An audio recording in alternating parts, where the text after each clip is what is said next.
Hey everybody, good morning.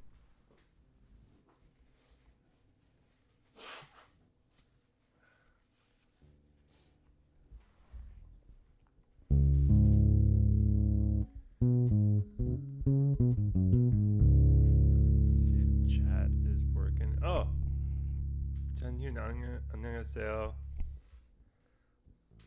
오랜만이에요. 잘 지내셨어요?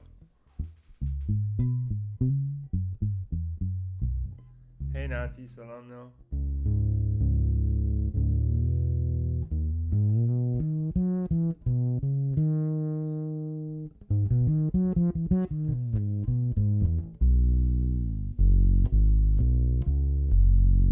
So today we're going to work on equinox,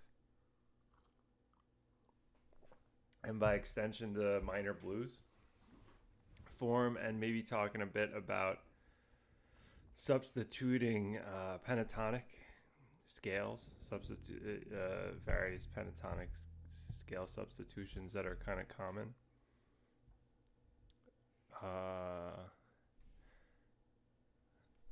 And what else are we going to talk about?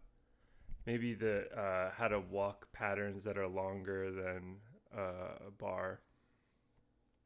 Yeah. 죄송합니다. 한국말 잘 못해요. 조금, just a little bit. Yeah. I should be practicing more though.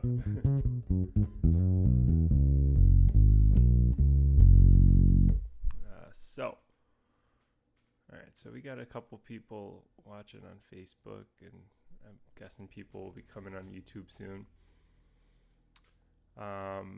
So if you guys don't know this tune, it's a John Coltrane blues. I would play it, but the Facebook does some weird things. If I play copyrighted material, it'll erase the audio from parts of these streams. So I'm not sure if I can get away with playing the recording of it.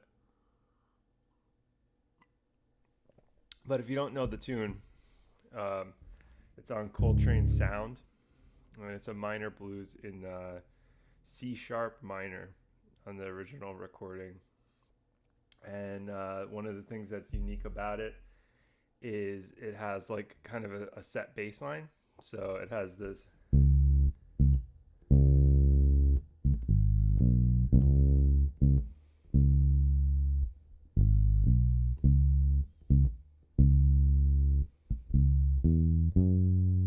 It has this kind of set pattern, and it also has a set intro.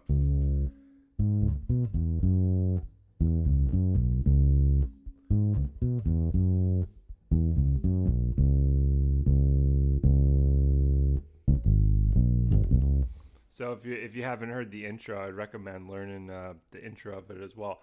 We'll play it in C minor today instead of C sharp, because I know it's probably a little more applicable for you guys. I know where you guys are from. Maybe in jam sessions, people are calling it in C.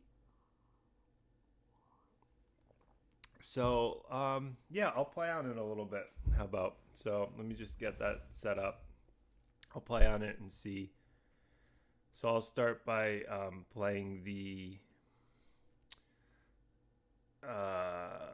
melody.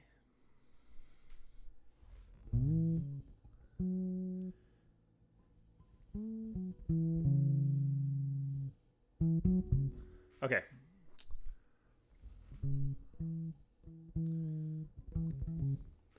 All right, so let's just get this set up. And I'll start playing it in. Let's see what else is coming. Oh, hi Ebenezer. Salam no. So people from Korea, people from Ethiopia. Great. Let's make sure, is the audio coming out here? Built-in output.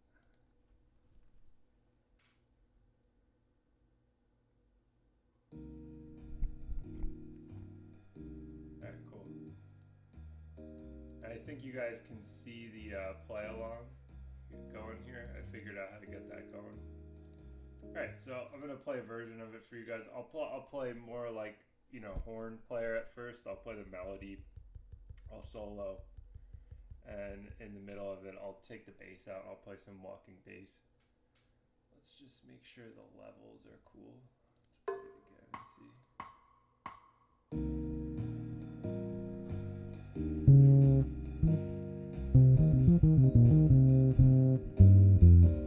Seems fairly close in level. Okay. All right.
All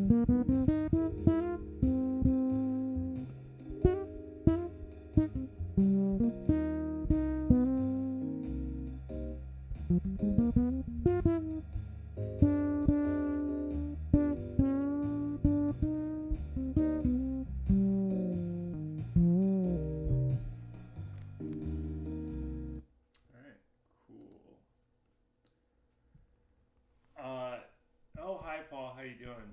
All right, great. So that is from the iReal, the accompaniment, and I just have it set to. I don't know if you guys can see.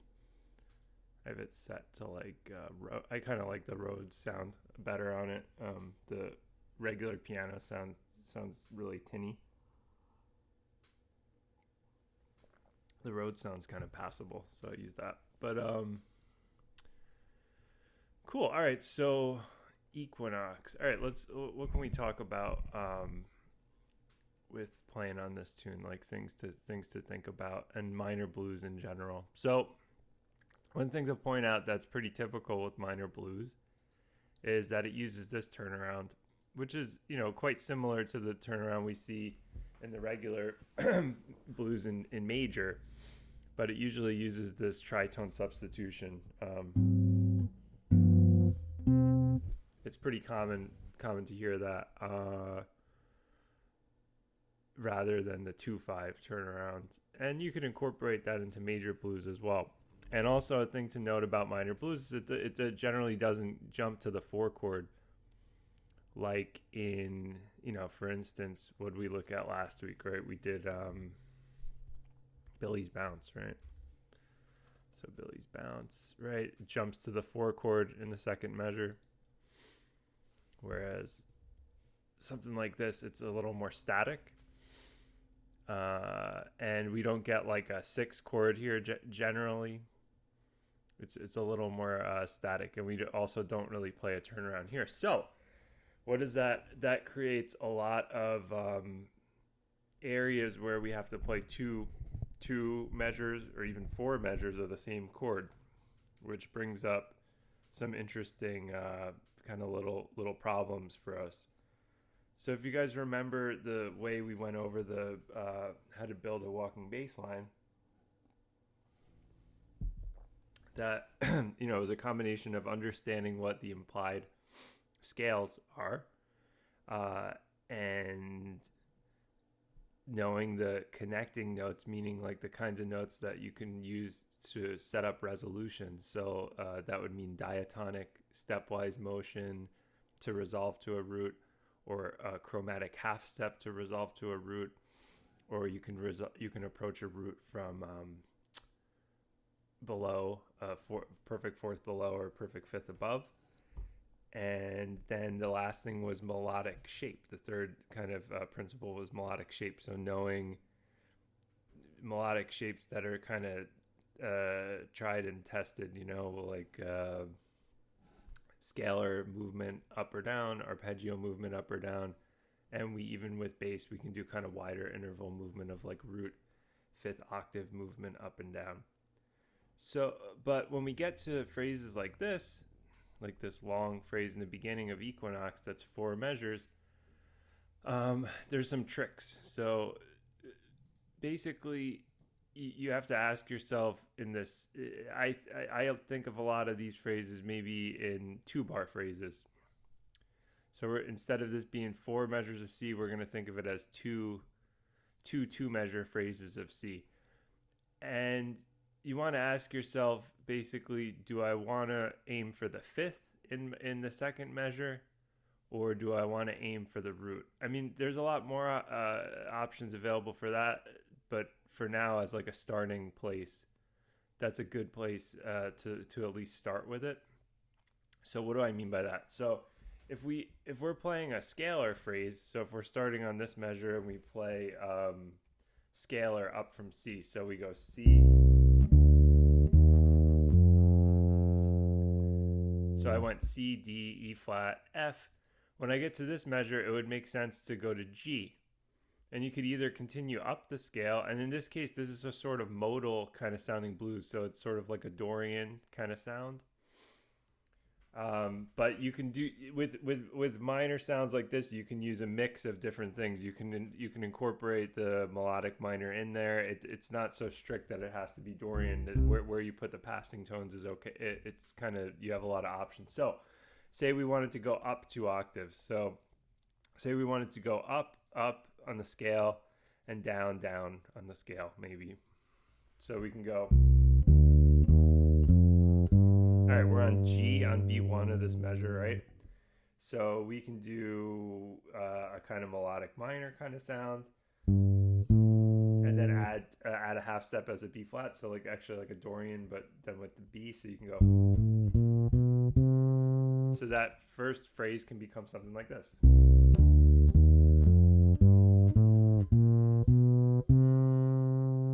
And that would get us to here. That'd be if you did a up scalar phrase. If you did a down scalar phrase, you can go. Same thing as we did in that second measure, where we add a half step between A and G. So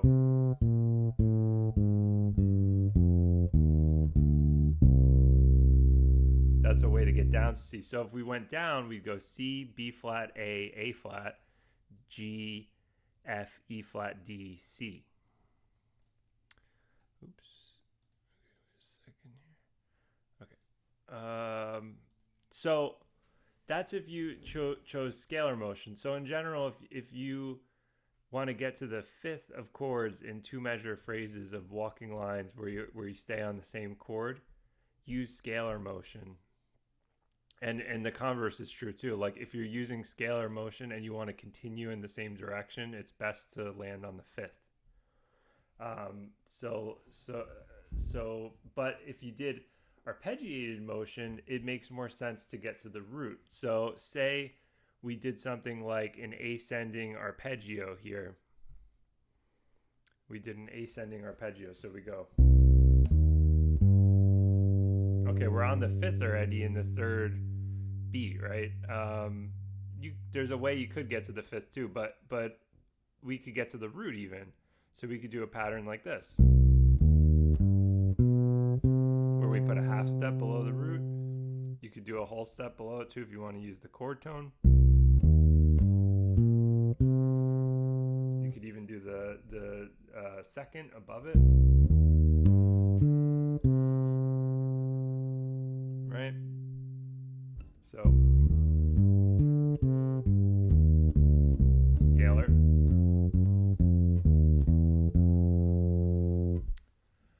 So, and then the same is true if you go descending. So, and then some type of connecting note to get me to C. That could be a D, which is the stepwise version. You could make a chromatic note, a D flat. I like the D natural. You can make it B. You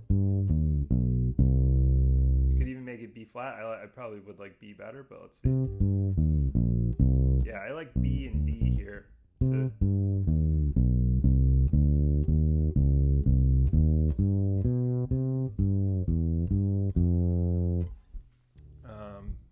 let's see. Okay. So you'll notice that if we do arpeggios, that's a way to get us back to the root in these phrases. So you do an ascending arpeggio, it can get you to the root here. You can do whatever, but if you continue, you could maybe do a descending arpeggio and then you get back to the root. So arpeggios are good in these multi-bar phrases on the same chord to get you back to the root. You could get to other chord tones as well via arpeggio. So you can do something like, you could add like a half step below the fifth. So that would be like C, E flat, G, G flat, G. So yeah, that kind of works too. But basically the takeaway here is if you're on multi-bar phrases on the same chord, you have to set sort of trajectories for what you do. Like if you play scalar, you definitely should try to aim for the fifth in the second bar of phrases. And this is kind of stock. This isn't my ideas. This is just stuff I've noticed over the years listening to other bass players, especially If you listen to like more open forms like So What, like listen to Paul Chambers on So What. If you play phrases like this, it helps the other musicians you're playing with know where they are in the form. Now, maybe on a blues like this, it's pretty simple, but if you play a more wide, more open form like a So What or Impressions, these kinds of phrases help the other players know, like, they're kind of grounded in where the form is. You know that you hear things in two and likewise 4-bar phrases. Uh, so that's something to think about with this. Let's see. I'll play a little bit more on it and listen for that. I'm going to play bass lines and especially listen for the first few bars, the things I do. I'm generally going to be using, if I want to get back to the root, I'll be using arpeggio, generally with a B natural or a D leading to the root. I like those notes to get me back to the root more than B flat, even though B flat's the chord tone, and more than D flat, even though it's a half step. To me, they just sound good. That's me. But the other ones work too. And if I play scalar phrases, I'm generally going to be trying to aim for G. And I might still continue up the scale in the second measure, or I can go back down. So listen for that. I'm going to play a little bit more on this, but bass line, especially listen for listen for all the measures, because there's repeated chords a few times, but especially the beginning because it's 4 measures.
So you could hear a bit more of that on it. So this tune is a good starting point. If that gives you, oops, I'm accidentally typing into the chat. Okay. If that gives you trouble, if you're new to doing walking bass and it gives you trouble doing multiple measures of the same chord, a tune like this might be a good keep up with. Hi, Emil. Hi, nice to meet you. Thanks for joining. We're talking about equinox today, and we're talking about. I'm not sure where you joined in, but we're talking about the minor blues form and how it's a good way to practice playing multiple bar phrases of the same chord for bass lines. Because a lot of bass players, when we do walking lines, have trouble with phrases like this, actually, where we stay on the same chord. They don't know what to play. So I was talking about how if you play scalar phrases, it's good to aim for the root and fifth. So root here, fifth here. So if you go like this one, this would be the fifth of the chord here, and you could go back down, or you can continue up. So you can go, or you can go up all the way. And if you play arpeggio shapes, that's a good way to get you back to roots. So if you play an arpeggio here, chances are it's a good way to land on a root here. So you can go. You can play phrases like that. Cool. Okay. So that if that gives you trouble, if say you're trying to play tunes like impressions or so what, like I was saying before, maybe start with a tune like this. This is actually easier in a way. A lot of times people are told to start with tunes like so what, but to me they're actually kind of hard. If you're not used to naturally creating 2 and 4 bar phrases on your own,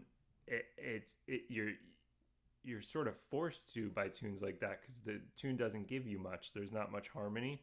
So you have to sort of create those phrases within the 8 bar longer sequences that you have. And in fact, I'll play a little bit on that tune. I keep talking about it, and I'm going to play on it a little bit just so you can hear. So the same idea here. If I play scalar phrases, I'm going to aim for the fifth. If I play arpeggiated phrases, I'll aim for the root. And I try to create 2 bar phrases and 4 bar phrases. I don't really play 8 bar phrases. That's too long. But it creates a sort of structure, and it allows the soloist that's playing with you to know where you are in the form. All right, so I'm gonna play a bit on this one. One of the cool things with impressions is you can play kind of these. There's these interesting patterns that like Ron Carter plays with open strings. So I'll play some of those too, and then we'll get back to the minor blues. But I just want to demonstrate how this could help you with a tune like this that actually is a little more difficult.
that. So you can see how that, by extension, that idea, that concept kind of works on longer forms like that, and sort of necessary to keep you grounded in the form. It's at least a good starting point. And again, it'll help people that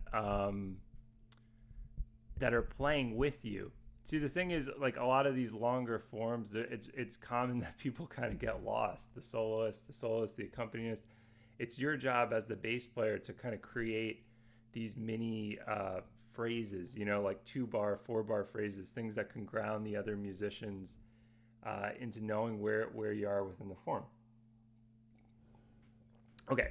Now back to the minor blues. And so we talked a bit about walking on it. What about soloing on the minor blues? So especially a minor blues like this, you can get a lot of mileage out of pentatonics. And obviously, I think for a lot of you, the pentatonic that clearly works on this tune is the C minor pentatonic, right? C, which is closely related to the blues scale. They're basically the same thing. So C, E flat, F, G, B flat. That works essentially on the whole tune. And you could even see that with the melody, right? The melody is almost entirely that, other than when it's on this chord, it plays a D. But that's one that works, but there's other ones that work. So I'll play that scale for a second over some of these chords, and you can listen to it. And then we'll talk about some other pentatonic scales you can use and other kind of chord tone things to think about. Because there's another nice kind of substitution that John Coltrane uses a lot on minor chords. We'll get to that in a second. Let's play the one that is the basic one. So C minor. I'll just play a little bit of C minor pentatonic over these chords.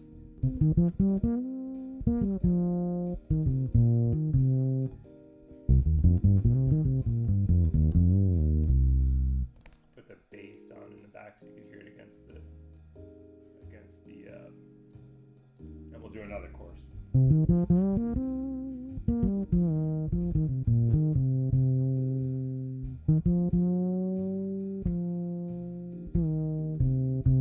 So I'll play one more chorus with this so you can hear the C minor.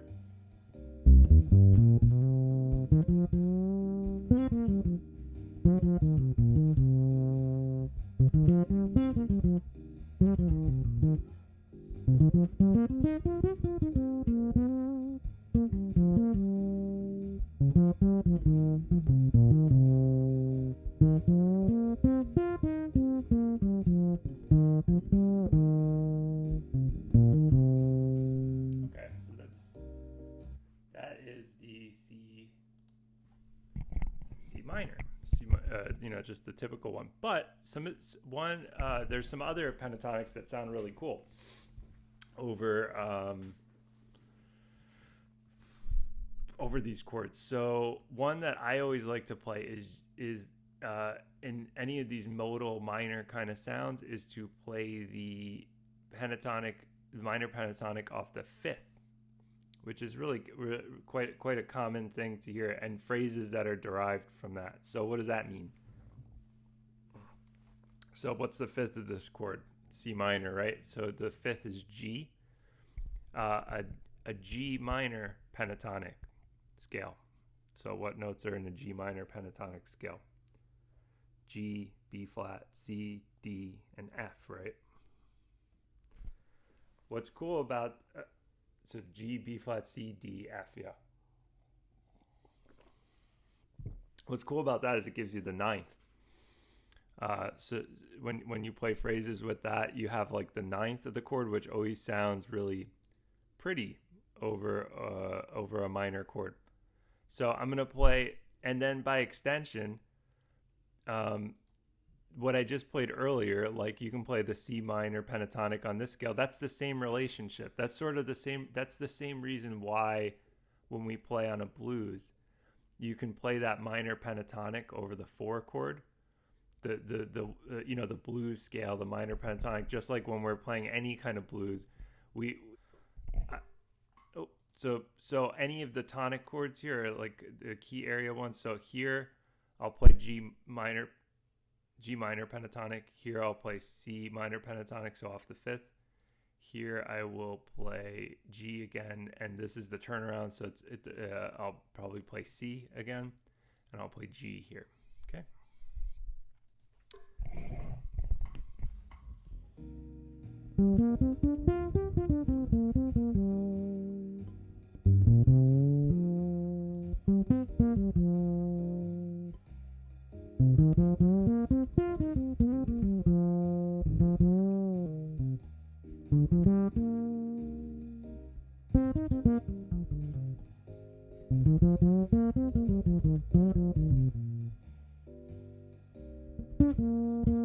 So you'll hear phrases like this a lot with this, so listen.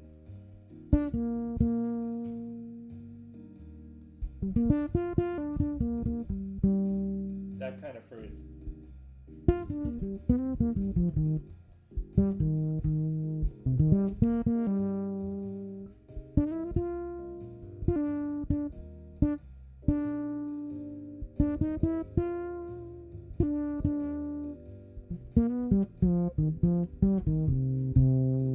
So that's really pretty. So that's F to D. So on this pentatonic.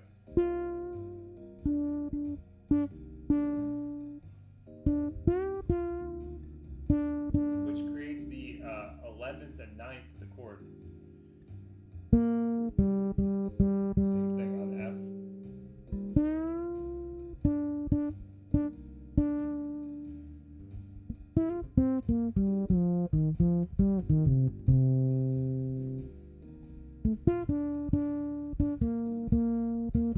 See how open that sounds? So this is F, D, B flat, G. So kind of a G minor 7 sound, but based off the pentatonic.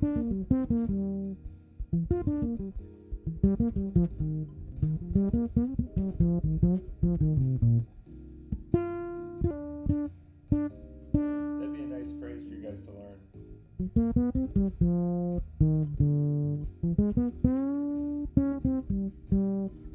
Cool. Alright. Cool. Let's see if we have any questions. Okay, no. So that's that works. So, and then also sometimes I think off the thirds on these chords, which by extension are sort of the same pentatonics that we already used, but it's just, it might get you to play different phrases. So like, there's relative pentatonics, just like there's relative scales. So C minor pentatonic is the same thing as E flat major pentatonic. And by extension, I might play like E flat major kind of chords as well. So I'm going to play third centric stuff on these chords now. So third centric things. So what I mean by that is on the C minor chords, I'm going to play E flat major pentatonic, which is E flat F, G, B flat C. It's the same thing as the C minor pentatonic, but E flat is kind of the bass note. And I'll also play arpeggio shapes that are sort of E flat major 7, E flat major 9. So like E flat G, B flat D, F, as well, things like that. So playing off the third of the chord. Okay.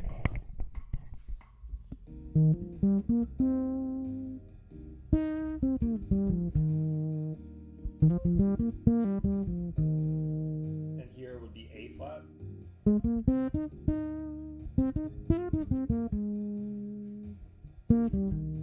I could do chords.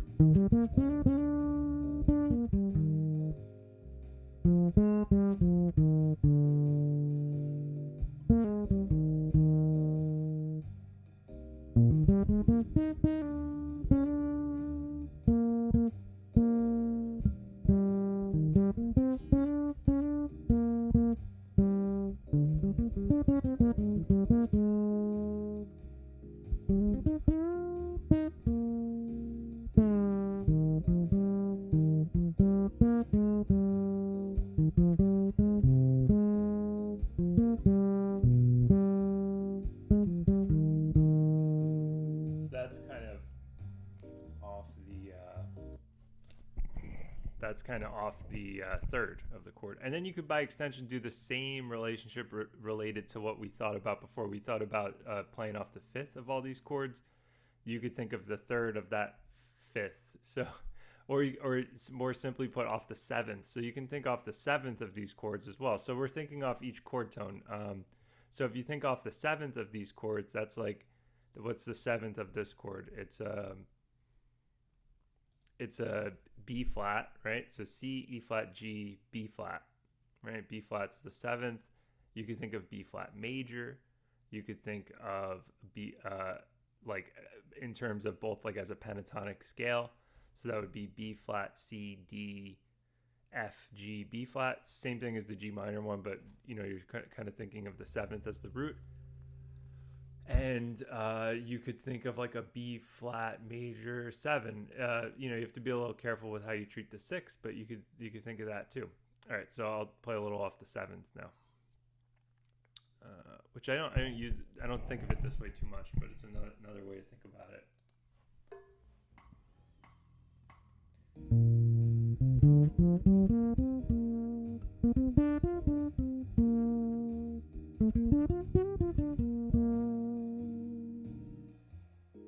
So here would be E flat.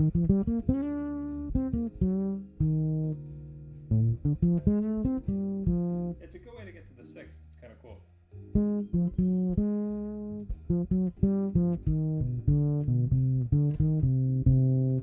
Okay, let's play B flat kind of stuff again. Yeah, you get that A, that nice 6 sound. Yeah.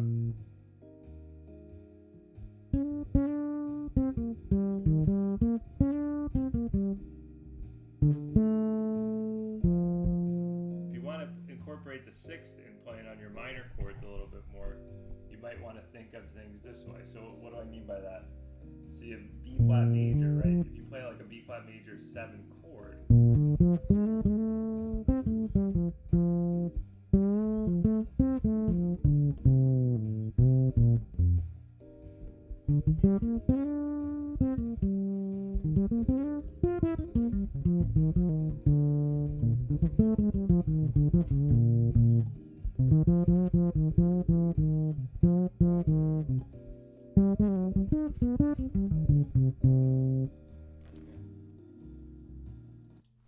so that's another thing you could think about.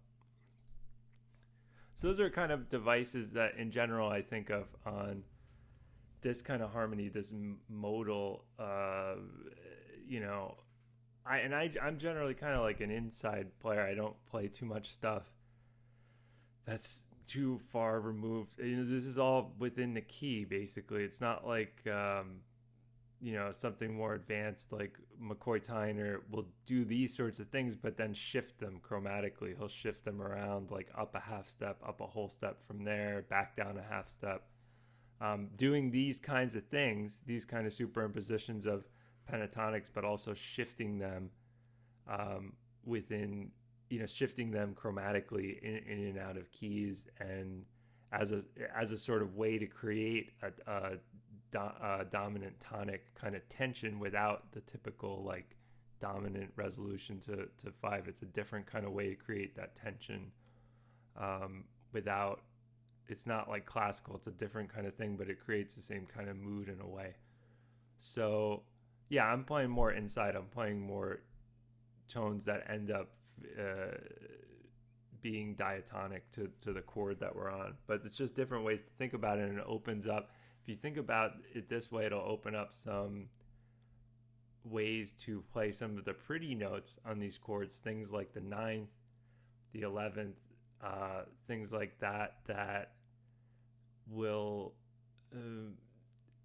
sometimes it's a little abstract, like how do you play these notes in a way that sounds logical? Well, here's a way that kind of naturally embedded in it, you're going to play phrases that are familiar to you. If I say play G minor pentatonic or play a G minor 7 chord on a C, play the same kind of material you normally play on that G when G is the tonic, but think of it kind of against that C, and you'll get some nice phrases. And likewise with the other ones too, like E flat major or B flat major.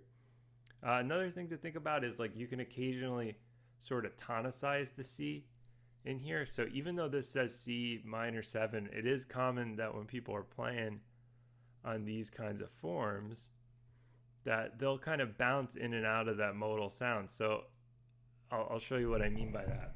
I'll play kind of pentatonic material, the sorts of things I talked about earlier. That in a way is more like floaty and modal. It's kind of playing something above the changes, and then I'll go like deep into the changes as well, and I'll play more like melodic minor based material.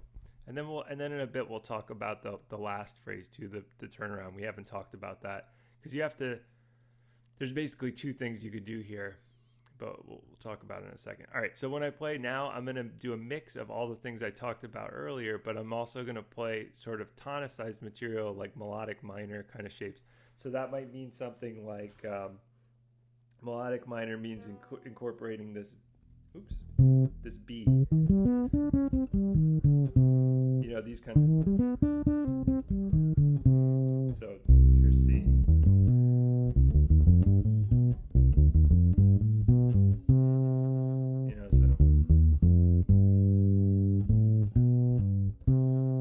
Which might mean playing these kind of augmented kind of sounds. Would that be natural? All right, so you'll hear me play some phrases like that mixed in, which I kind of did in the beginning. All right, so combined with the pentatonic stuff.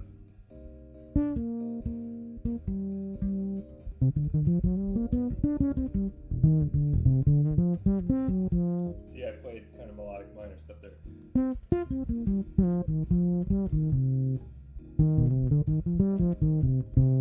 Melodic minor stuff.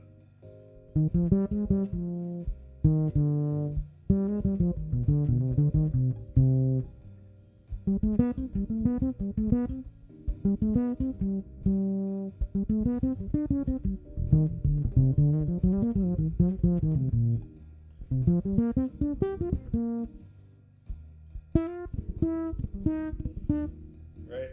Well, typical kind of tonic minor phrase.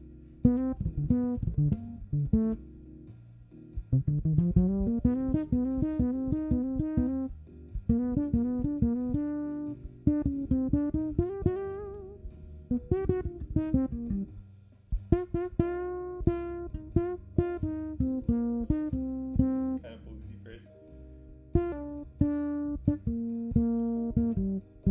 Right? That's our superimposition pentatonic thing.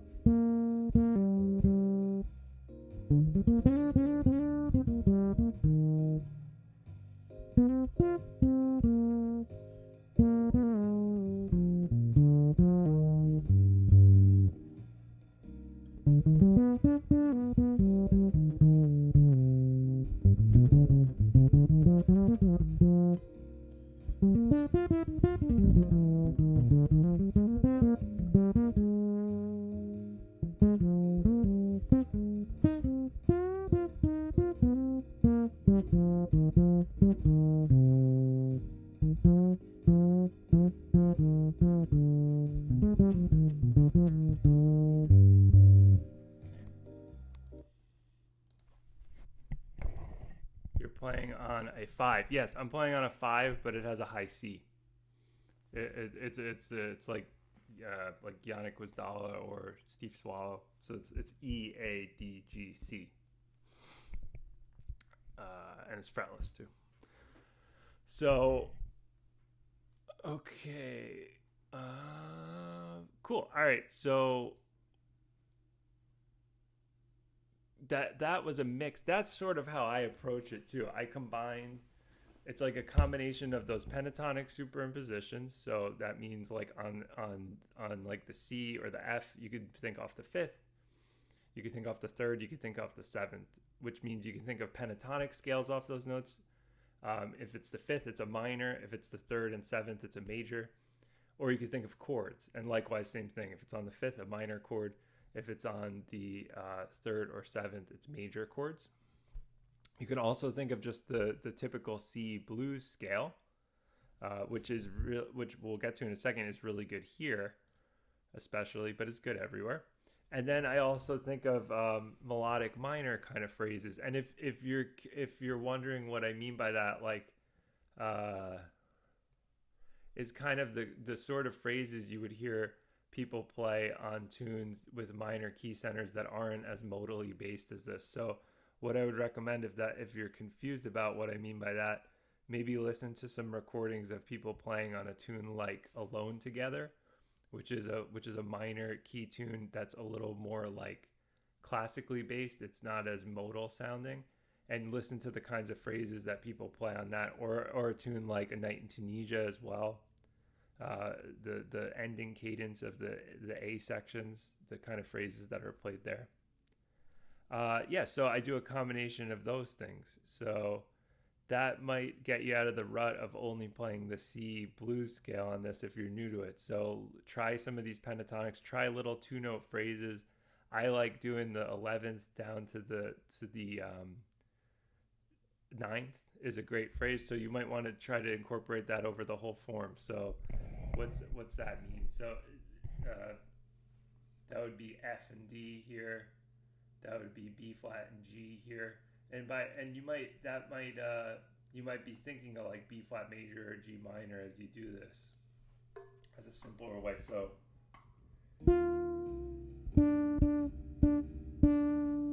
right.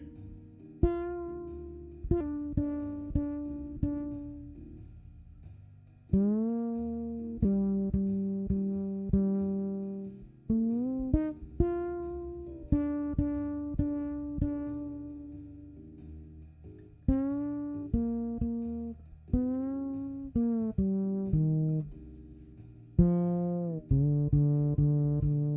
again.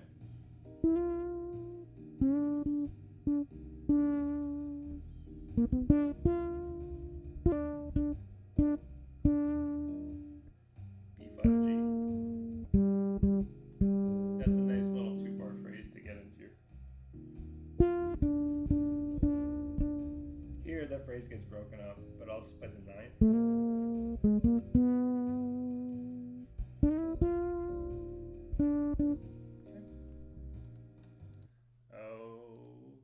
Okay. Oh yeah. This doesn't go too high up. This go because I don't have too many frets on it. So the highest note I have is an A. So if you have a 24 fret bass, um, if like four string bass, you almost have the same amount of notes because here's my 12th frets here, right? So this is C, D, E flat, F, G. So this is like your 24th fret on your G strings. I actually don't have too many. The reason I got this was it didn't have a lot of frets, so I wanted the high C to play some of those higher notes. So if you do have a 24 fret, you could get pretty much everything I've played actually so far. I haven't played anything above a G, but it's not gonna lay as well naturally. All right, so in terms of let's recap some of the things we talked about. If you walk on this kind of tune and you have longer bar phrases, that you can use scalar motion to get to the fifth, and try to create two bar phrases. If you scalar motion up or down from this root here will get you to the fifth in the second measure, and likewise scalar motion from the fifth will get you to the root in either direction. If you want to play arpeggiated phrases, that's a good way to get you to the root. Okay, then we talked about soloing and superimposition of things, that you can think of chords kind of above these chords or sounds above these sounds. So on these kind of minor chords, you can think off the third, fifth, and seventh of the chord. If you think off the third, that's E flat major, right? So that's E flat major 7. If it's a chord, you can think of like E flat major pentatonic as well. If it's the fifth, it's G minor. So you can think of a G minor chord or a G minor pentatonic. If it's off the seventh, you can think of B flat major or B flat pentatonic. It can get you out of always playing the same stuff, and it's a way to get you to play some of these upper chord tones in a way that makes melodic sense. And then you kind of blend that with playing the C blues scale, and you blend that with playing C minor tonic kind of sounds, like C melodic minor kind of sounds. That's a decent inside approach to get through these kinds of changes. And you combine these sounds, so that you don't overdo any of them.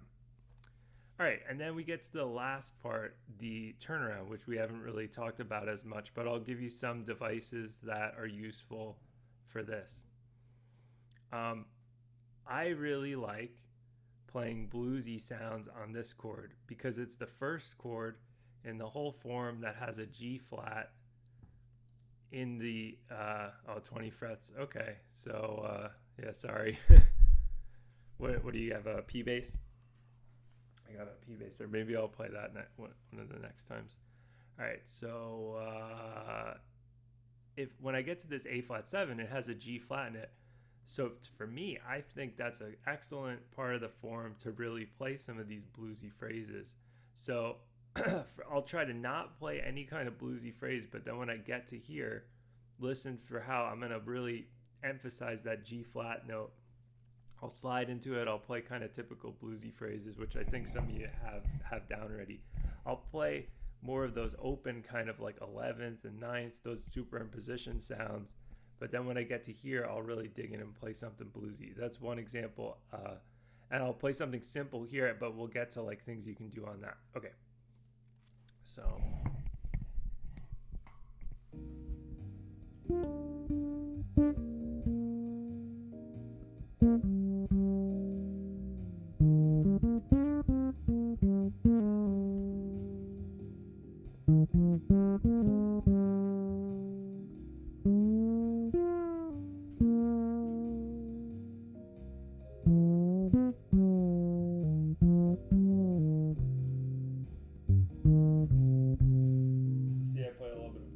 We'll go through it again.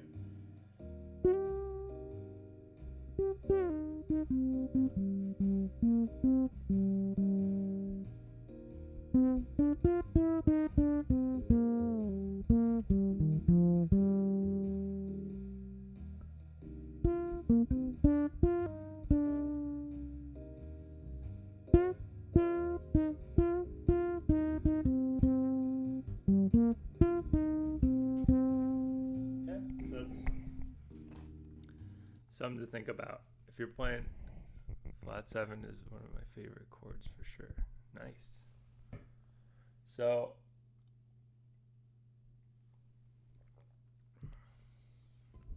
Emil, where are you from?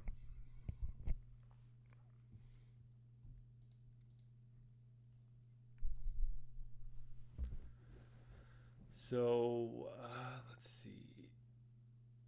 All right, and then let's talk about playing on the 5 chord. We didn't really talk about playing on the 5 chord and some of the things that you can play on it that are useful, especially in a minor key. So, 5 chords, depending on what kind of key area they're in, meaning like the key that they're going to resolve to, you can treat them a little bit differently. I like on 5 chords that are going to go to minor to play sounds that are indicative of that. So like sounds that include the minor 9th in them.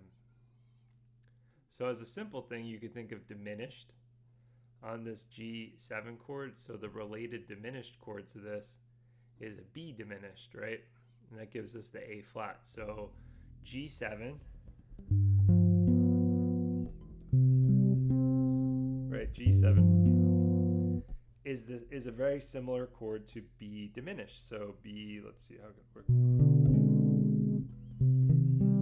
Right? So they both resolve the same way essentially to C minor. Oh, nice. Great. That's so cool. Well, thanks a lot. I appreciate it. Yeah. Nice. There's a few Ethiopian people in the chat as well.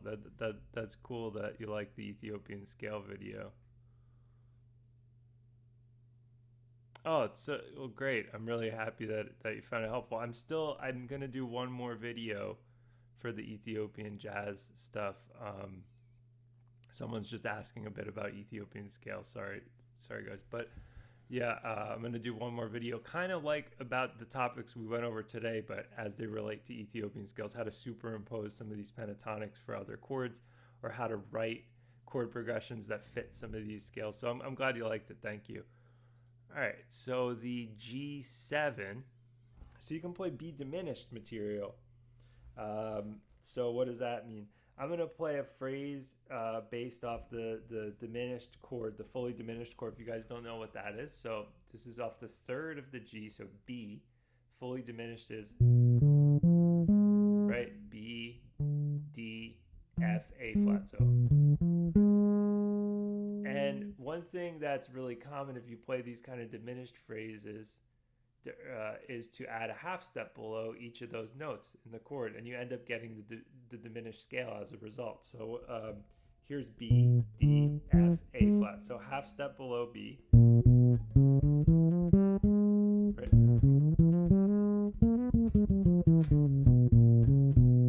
So half step below B. So that's like a half step leading to the B, half step leading to the D, half step leading to the F, half step leading to the A flat. A lot of people think whole step, half step. I don't really think of it that way personally. I think of the diminished chord itself, and I just put a half step below each chord tone. To me, that's how I've always heard it when people play it, and I think it's just easier to you're thinking of it more theoretically based, because it's not really just a collection of half steps and whole steps. It's a related chord to the G's, just like we were thinking of chords over these other things like C minor and F. You can think of various chords over the G. So I'm thinking of a B diminished. So I'm going to go straight from the turnaround. I'll play a bluesy phrase on the A flat, and I'll play a diminished phrase on G. Okay?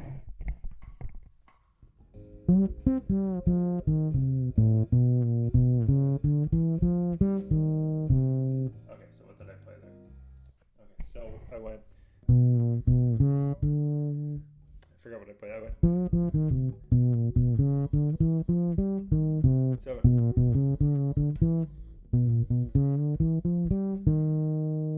Okay, so I played a phrase like that where I went up the diminished scale and then landed on the third of the C here. So let's listen to that one more time. So bluesy phrase on A flat, the diminished phrase on G.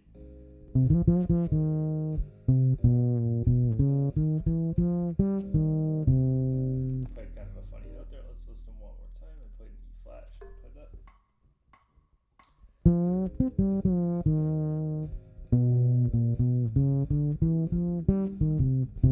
Okay. I might play a phrase like that on it. Let's do another phrase. I'll do an arpeggiated diminished phrase.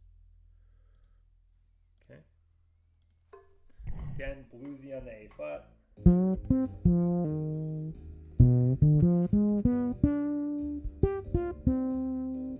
Okay. Let's listen to that again. Bluesy and then an arpeggio on the G.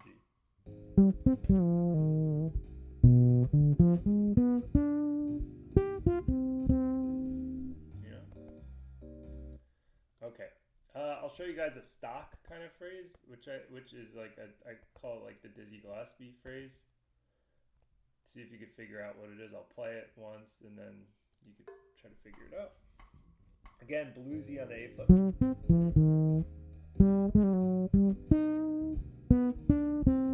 You've probably heard that phrase before. That would be a phrase to memorize. That's a good 5 chord to 1 in a minor blues phrase again. Bluesy. Okay, so what is that? Some of you have probably heard that phrase before. So that is off the 5th, and I play the flat 9. I go. Sounds kind of like classical music. That's the stock kind of phrase. You can do it on any kind of 5 chord moving to 1. You can do it in major as well. Oh. But we're in minor here. Okay, so that's the 5th. And this kind of ornament where we go up to the flat 6 and a half step. That'd be a phrase. So far we've done this. We went. Right, we did a diminished arpeggio.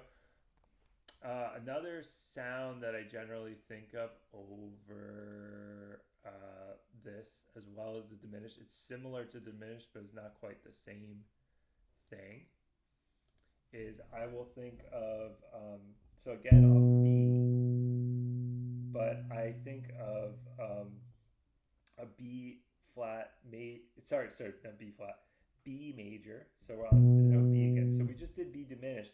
But another sound I'll sometimes play is the altered kind of sound, which is based off, like in this case, would be based off of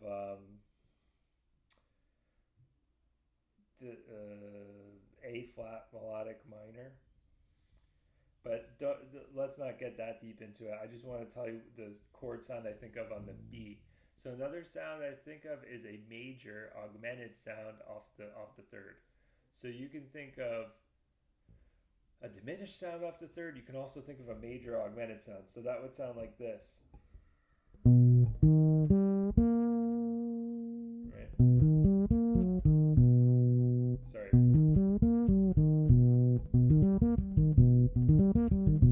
Right? So that's B, D sharp or E flat, G, B flat.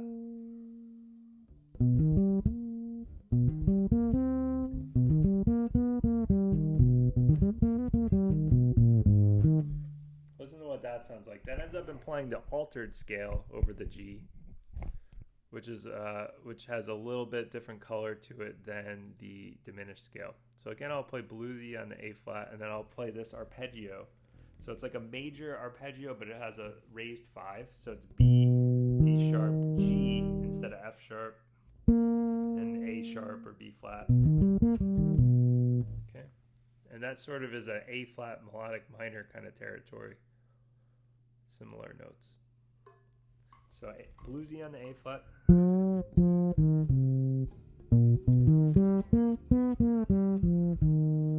Okay, that's an ascending arpeggio phrase. Listen to it again. Put it closer so you can hear the chords.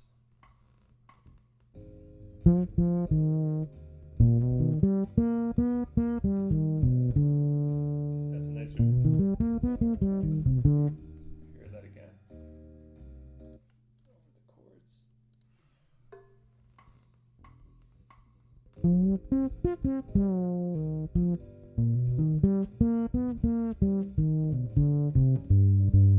You displaced it a little rhythmically there. Let me put it where it was originally.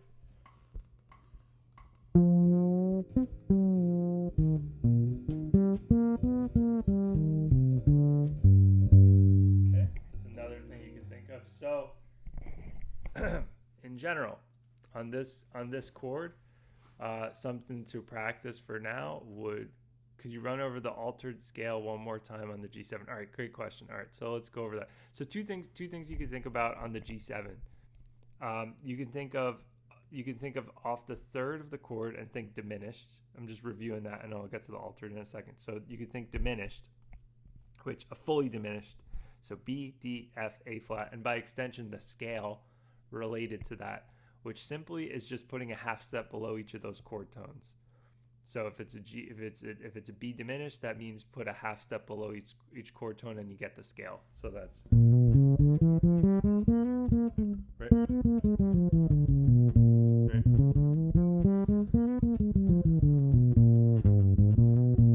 Right. The altered scale is almost the same thing. It's almost the same notes, but it's a little bit different. And the way you think of the altered scale, and the altered scale just gives you, it doesn't give you the natural 5. It gives you a flat.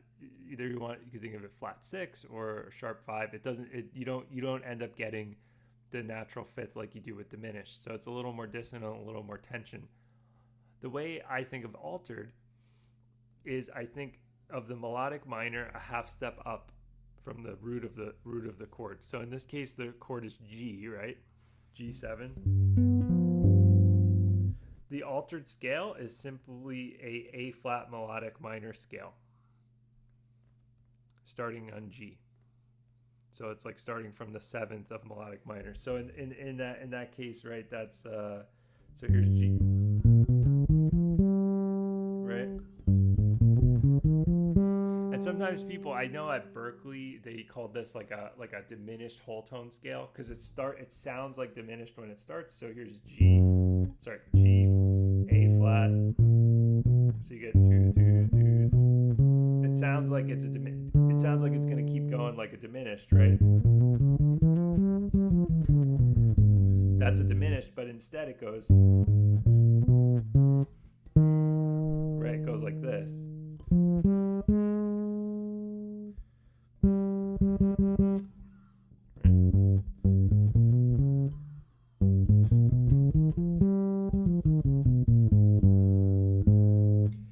And when you do that, just like all the other things we talked about, just like all the other things of these superimpositions, you can play all your material that you would play with A flat melodic minor.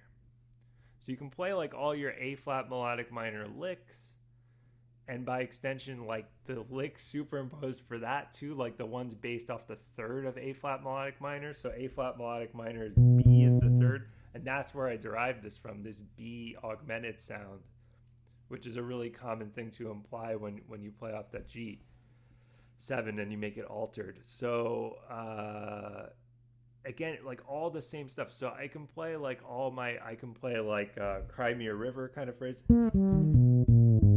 If you guys know that song. I'm going to play that phrase now on it. And you're going to hear what that sounds like. Can I play it up an octave too? No, I can't. Don't quite have the room to do it. All right, so I'll play it in the lower octave. Okay. You can play all your A flat melodic minor licks here if you want to make it altered.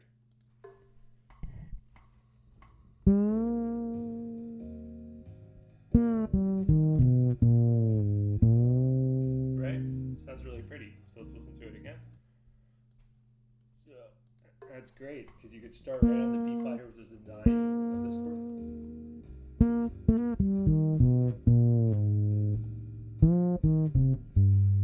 Right? Yeah. Cool. Hopefully that explains a little bit with the altered. So yeah, that was kind of the theme of today. Different superimpositions that you can play. All these are sort of, in a way, they're like within the key. These aren't implying any, out of bounds kind of stuff. This is all like within the key. It's just different. You're just emphasizing different color tones. Yeah. How about, guys, a suggestion of a tune to do for next week?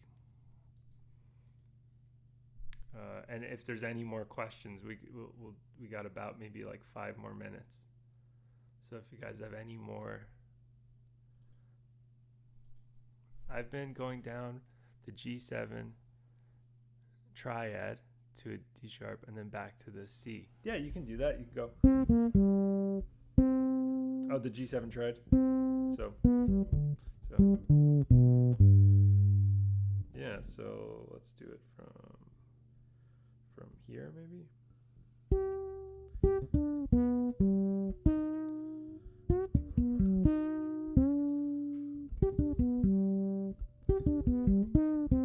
Yeah, that's pretty. Yeah, that works. All right. Any questions? So about what we went over today, and also a suggestion of a tune for next week, because I like this. I like when we structure it around doing a specific tune. It doesn't have to be a blues. We've done blues the last 2 weeks, so it could be something else, a different kind of form, but a jazz tune, some kind of either songbook standard or jazz composition. What would you guys like to do for next week? Or what is a concept that you want to work on? Like a certain kind of harmony or certain kind of... No suggestions? All right, so let me think. What would be a good one to do for next week?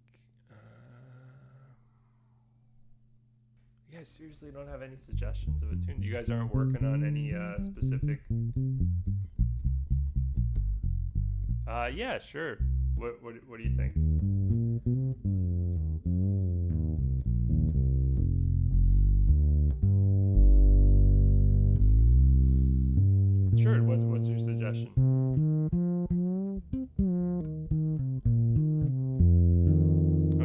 one says rhythm changes. All right.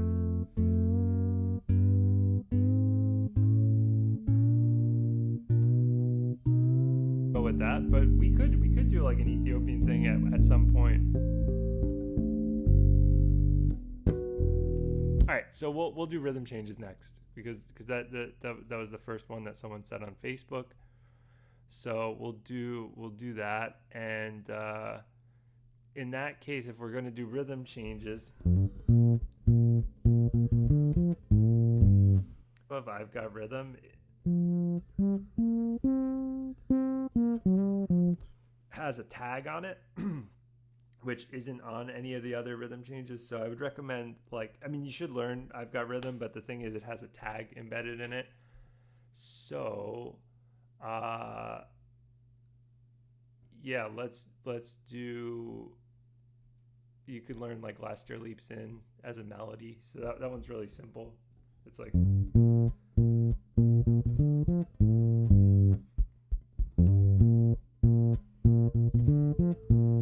Okay, so if you guys don't know what rhythm changes is, one of the cool things with rhythm change, so it's kind of the opposite problem with rhythm changes that we had this week. There's a lot of chords. Rhythm changes, there's a lot of chords, and some of the problem areas for people are here, how to get back to the 4 chord.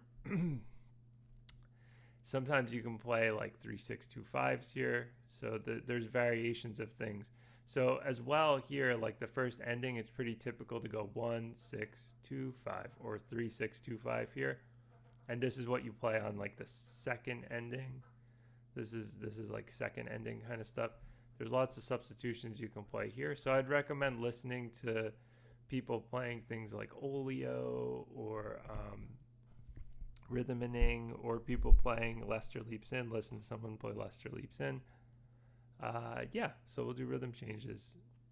All right.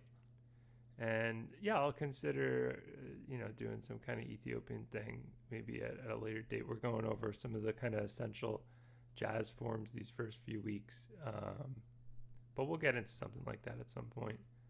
So great. Thanks for joining, guys. And if you have any questions, you know where to reach me, either at YouTube.